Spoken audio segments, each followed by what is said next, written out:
So, a very good afternoon to all my dear students. I welcome you all into the industrial pharmacy first.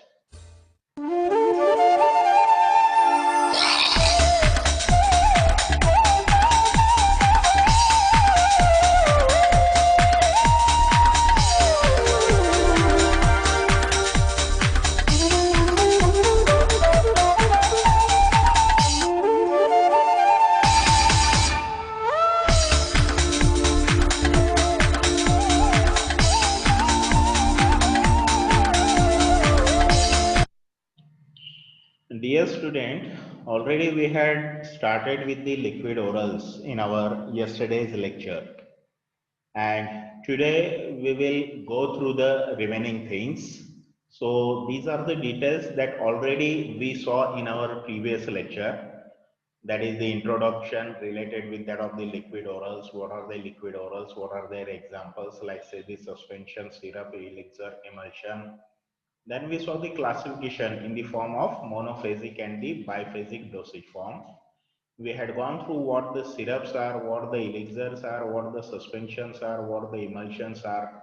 That is the introduction, basic things associated with all these. Then we had classified the solutions based on the purpose it is going to be used. Let us say, for example, the one which are going to be taken by oral route into the mouth, into the throat, into the body surfaces, into the body cavities. Then we had defined how pharmaceutically solutions are and what are their different advantages. In association with that, we had also gone through the various disadvantages of the solutions. Then we had classified the solutions as aqueous solutions and non-aqueous solutions. Their details already we had covered. We are on to the point which is said to be the solubility, isn't it? So already what the solubility is, what that we saw into the pre-formulation topic also while studying that one. Now again there is a repetition of the same, that is solubility. Now what do you mean by this solubility? Solubility, that is nothing but the number of parts of solvent that will dissolve in one part of the solute. Now in order to express the solubility, we had the different terminologies, right? Now these different terminologies, these different descriptions are what? These are the very soluble, freely soluble, soluble, sparingly soluble, slightly soluble, very slightly soluble, and practically insoluble. Now when we can say that the particular ingredient is very soluble, we can say when one part of solute that will require less than one part of solvent in order to dissolve that one part of solute. Is it clear? Are you getting my point? Now, while describing this, I told you that what is the meaning of this? Let us say, for example, we had taken 1 gram of the solute, and let us say we had taken 1 ml of a solvent. Now, if in order to dissolve 1 gram of solute, we require less than 1 ml of solvent, that is said to be the very soluble nature. Is it clear? Now, same is the case related with all different descriptions associated with the freely soluble, soluble, freely soluble. That means what? In order to dissolve the one part of solute, we require around 1 to 10 part of the solvents. Same is the case associated with the practical insoluble. When we can say a solute that is practically insoluble, let us say for example, we took one part of a solute and we took 10,000 part of a solvent. Even though in that 10 part of a solvent, if the one part of solute that is not solubilizing, this is a particular case which is said to be the practically insoluble. Now I hope it is very clear to all of you. Now, what will be the selection criteria for the solvents when we are talking about the liquid orals? So we need to study, we need to understand, we need to consider the solubility of the solute, we need to consider the clarity of the solvent, we need to consider the toxicity level. It should be as minimum as possible, it should be very low. We have to understand viscosity. We need to study the compatibility with the other ingredient, like say API, non-APIs. We have to understand that the solvent that should be chemically inert. That means it should not have its own any kind of activities.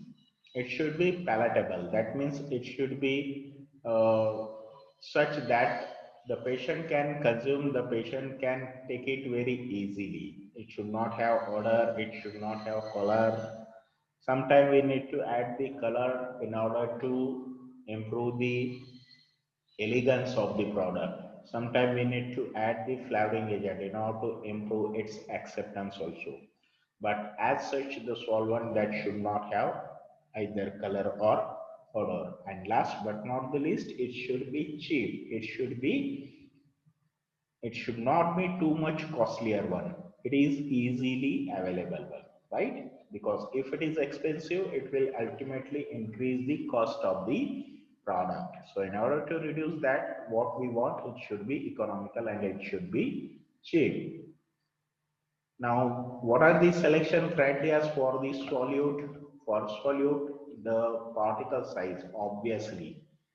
So smaller will be the particle size. It will goes into the solution at a very faster rate. It will require less time to goes into the solution. So that is desirable one. Agitation parameter. What will be the effect of agitation? Whether it will improve or not. Then temperature, the increasing the frequency which solvent molecule collide with the surface, the dissolving mixture. Then selection criteria that will depend, like say the reactions, exothermic reactions and the pH. The exothermic reaction, these are the reaction which will release the heat. Endothermic reaction, these are the reaction which will receive or accept the risk. The solutes that will give off heat during the process of solution, these are said to be the exothermic solutes, and the solubility is decreased with an increase in temperature. So in case of the exothermic solutes, its solubility that is getting decreased. So this is also one of the parameters that we have to consider, we have to understand. pH, weak acids and weak bases. Their aqueous solubility that will depends upon the pH of the solvent. Now this relationship already we saw in sufficient depth while studying the pre-formulation, the effect of pH. Now, what are the different methods to enhance and to optimize the solubility of the therapeutic agent?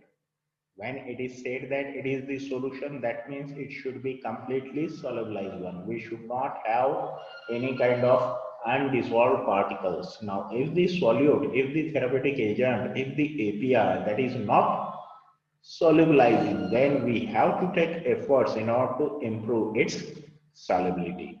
So how it can be done? It can be done by appropriate selection of a salt form of a drug or by optimization of the pH of the formulation at which the solvent that will dissolve the solute, and sometimes we need to go with the use of the co-solvents, that is the two or more different solvents which will helps in the process of solubilization. So appropriate selection of a salt of a drug. Now let us say for example the salts of the salicylic acid, acetyl salicylic acid, the salts of the diltiazem to form the diltiazem hydrochloride. So diltiazem hydrochloride, that is the salt form of the diltiazem. Acetyl salicylic acid, that is the salt form of the salicylic acid. pH scale. Generally, the optimized pH is required. So for oral administration, the acceptable pH, that is in the range of 5 to 8 pH. So this is the optimum pH, right? Now, if we will just go through the scale, you can see as you will move, toward the left side, you will going to find it is too much acidic, and it can be represented by the acid that will present into the batteries, that is very strong acidic, then that of the stomach pH, then that of the lemon, then that of the soda, then that of the tomato. Coffee, milk, water, and blood pH. These are in the range of 5 to 8. So, which is the acceptable one. As we will move toward the right side, you can see that egg white, stomach tablets, then ammonia solution, then soap, then bleach, and the drain cleaner. These are having the alkalinity increasing in the order. Use of co-solvents. Co-solvents, these are primarily the liquid components that are incorporated into a formulation to enhance the solubility of poorly soluble drugs to the required level. So co-solvents, they will improve, they will help, they will enhance the process of solubilization. Commonly employed co-solvents, generally it will include the glycerols, propylene glycol, ethanol, and the polyethylene glycol. So these examples, they will improve the process of solubilization and they will enhance the solubility. Now, preparation of the solution. What are the different stages that are involved in preparation of the solutions? So they will involve the pre-formulation of the solution, as we saw previously into the pre-formulation. The formulation, that is a selection of the ingredients, selection of the vehicles, then selection of the method of preparation, and last but not the least, the evaluation of the products. What is the method of preparation of the solutions? There are different methods, like say the simple solution, solution by chemical reaction, and solution by extraction. So all these are the different methods by which we can go for preparation of the solutions. In case of simple solution, simply what we have to do, we have to go for dissolving the solute to the solvent. Let's say, for example, if we are taking calcium hydrochloride solution, so which is official in case of USP, it is the lime water, sodium phosphate solution, and strong iodine solution, again which is popular in USP, which is very commonly called as the Lugol solution. The second method is the solution by chemical reaction, the interaction between the chemical molecules that will cause the formation of the solution. So, by reacting two or more solutes with each other in a suitable solvent, let's say for example, the aluminium subacetate that is prepared by reacting aluminium sulfate solution with calcium carbonate and acetic acid, forming the magma. So that is the solution which is produced through the process of chemical reaction. The second example is the calcium carbonate and lactic acid. These are used to prepare the calcium lactate. In order to produce the calcium lactate, we require calcium carbonate and the lactic acid. So calcium that will react with the lactic acid to give the calcium lactate. That is the chemical reaction. The third method of preparation, that is the extraction, isn't it? The very known, well-known method. The plant or animal product, these are prepared by a suitable extraction process. So the preparations of this type may be classified as solutions, but more often these are classified as extractives, right? So there is need to ensure the stability of the solution. The solution must retain the clarity. The solution must maintain its color, odor, taste, and the viscosity throughout its shelf life. No chemical interaction in the components of a solution that may alter the product's stability and potency. It must remain stable as it is over a period of time. That is, so for example, we need to add the various ingredients like say the esters of parahydroxy benzoic acids like say the parabens, methyl paraben, ethyl paraben, propyl paraben and the butyl paraben. These are very oftenly and frequently used preservatives in case of the oral preparations.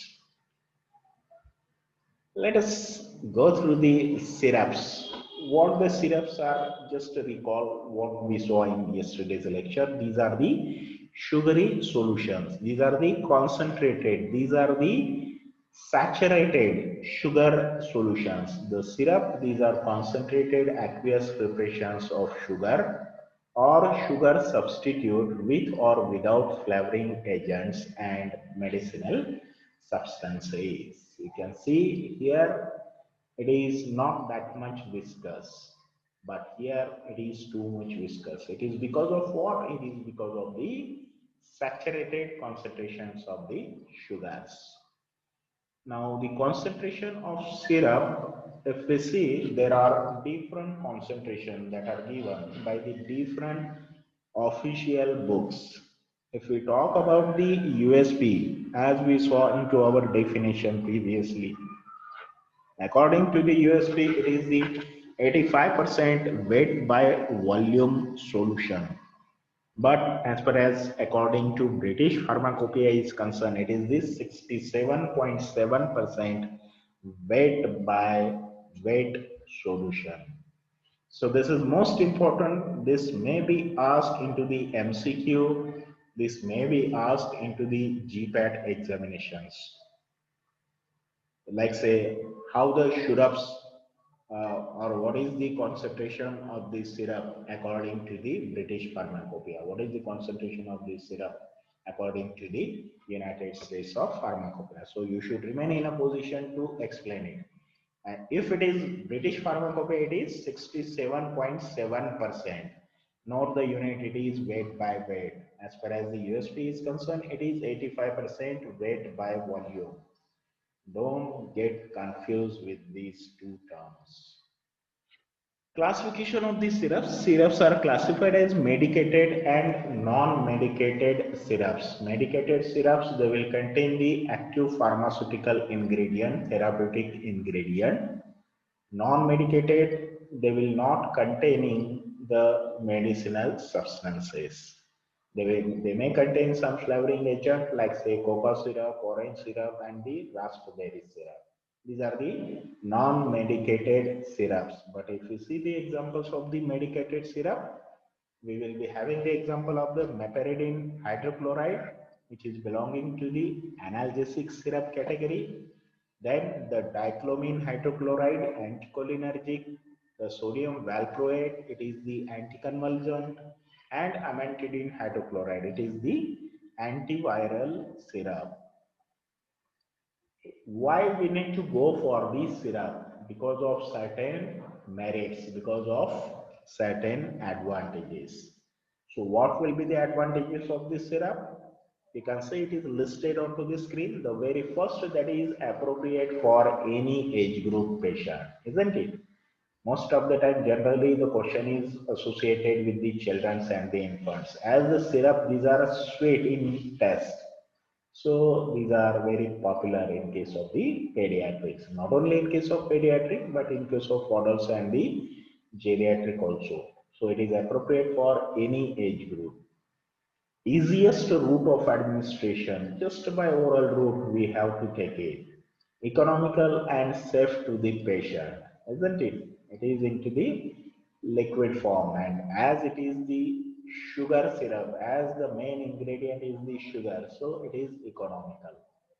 No nursing is required. We do not require any expert. We do not require any highly skilled personnel in order to administer this syrup, as the case is associated with the aerosols or as the case is associated with the injections, isn't it? Where the special precautions, cares has to be taken, the technician are required, skilled personnel are required.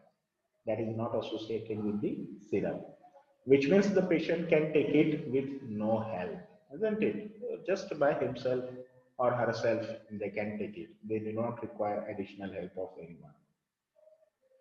It is the liquid dosage form and is expected for certain types of products like say the cough medicines. Very, very popular. The syrup is in case of the cough preparations. What will be the disadvantages? The disadvantage very first, that is the delayed onset of action because absorption takes time. Why the absorption will take time although it is in the liquid condition? Yes, compared to that of the solid, it shows faster absorption. But if we talk about the liquids, compared to that of the solutions, the syrup that will not quickly absorb. There is a delayed onset of action. The reason is that the reason is because of its thick consistency. The reason is because of its viscosity. So again, that viscous solution has to go into the solution and then it has to absorb. That's why it is delayed one. Not suitable in emergency and for unconscious patients because of its viscosity, because of its thick nature, because of its syrupy condition. Not convenient for a patient with gastrointestinal disorders such as diarrhea, constipation, ulceration, and hypersensitivity in stomach because the oral route that is not effective in these cases. Cannot avoid the first pass metabolism. The greatest disadvantage of any kind of oral dosage form is that it will undergo the process of first pass metabolism. So 100% there is no bioavailability.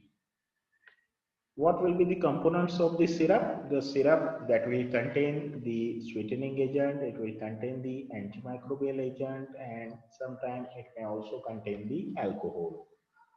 Sweetening agents, the very popular that is the sugar, usually sucrose or other sugar substitutes. These are used in order to provide the sweet taste to that of the syrups.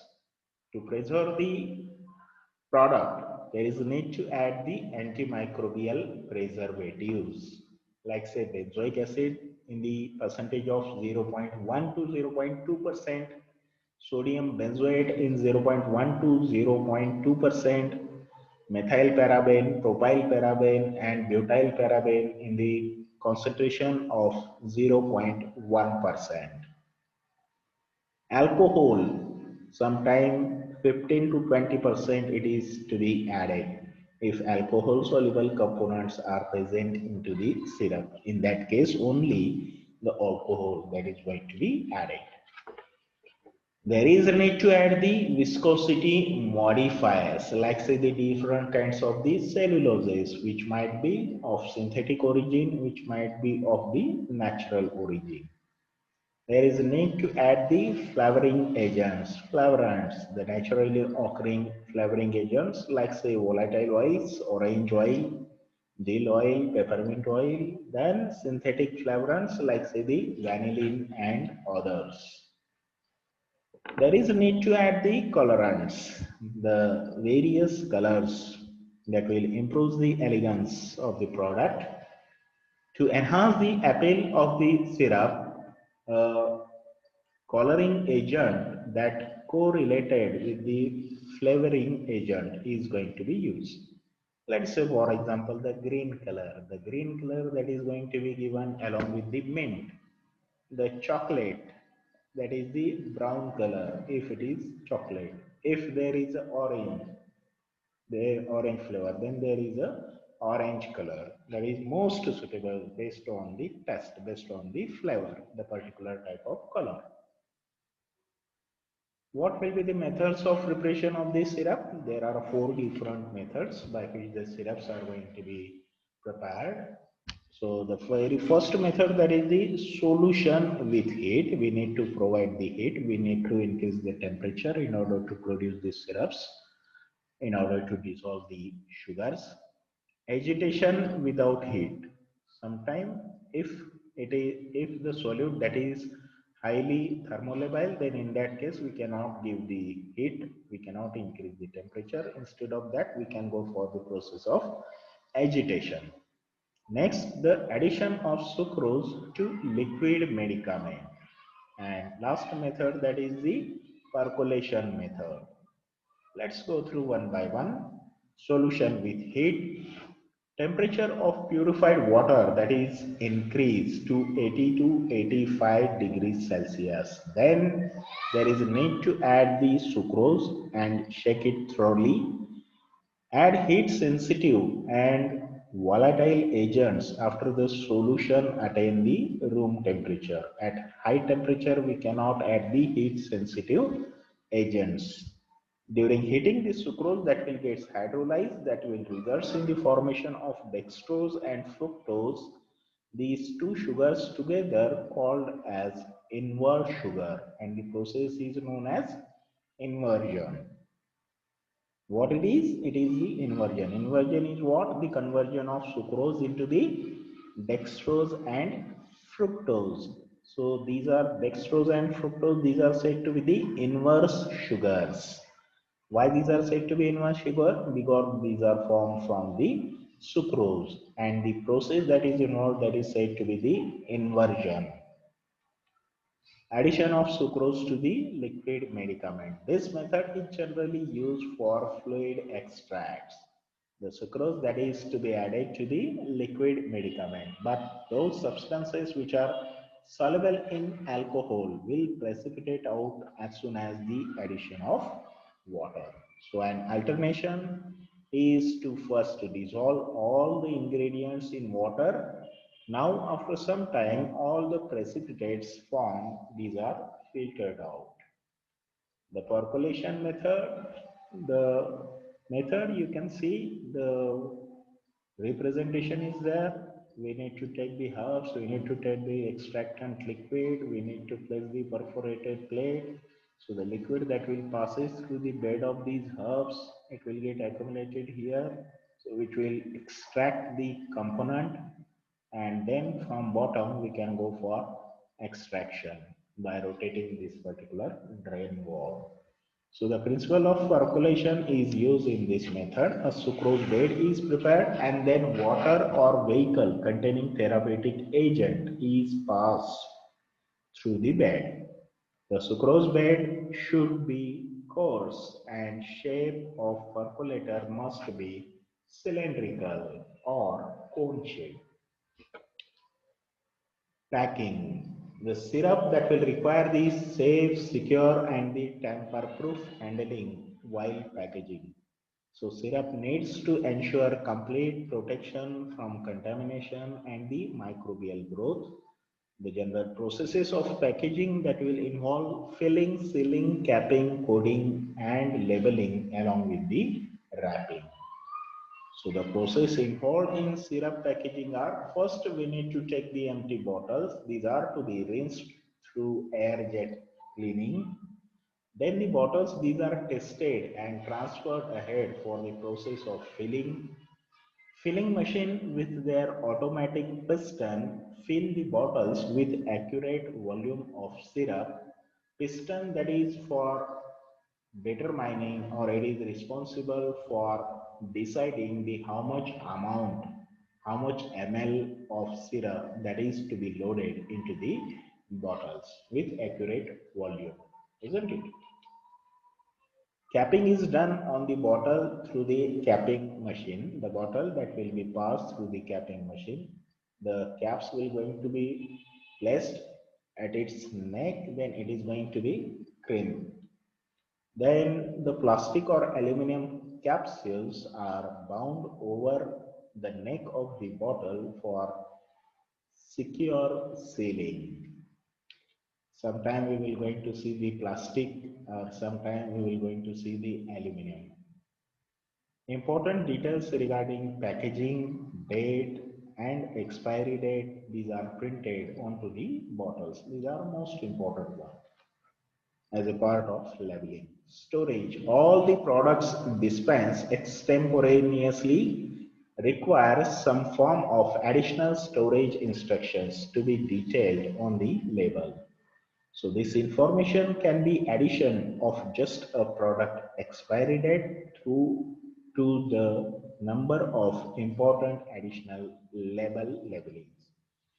Like say, let's say for example, the syrup, isn't it? The syrup that should not be stored at very cold temperature. It will get crystallized out. It should not be kept at a too much hot temperature. The viscosity may go on reducing. So likewise, the instructions are important one. The label, every pharmaceutical preparation requires a label to be produced before the product can be dispensed or sold to the patient. The accuracy of the label is very important as it conveys essential information to the patient on the use of the preparation. So there is a need to have properly labeled product. You can see the labeling here. The use has been, the instructions or the indication has been given that it is the gluten-free, kosher, vegan, non-GMO, non-genetically modified organism. Then pure isomalto oligosaccharide made from tapioca starch. It is the fiber M. Quantity is 750 ml. The liquid soluble prebiotic fiber. Then the elixir. So I think today we should stop at the syrups only. As far as elixir is concerned, we will going to start the elixir in our next lecture.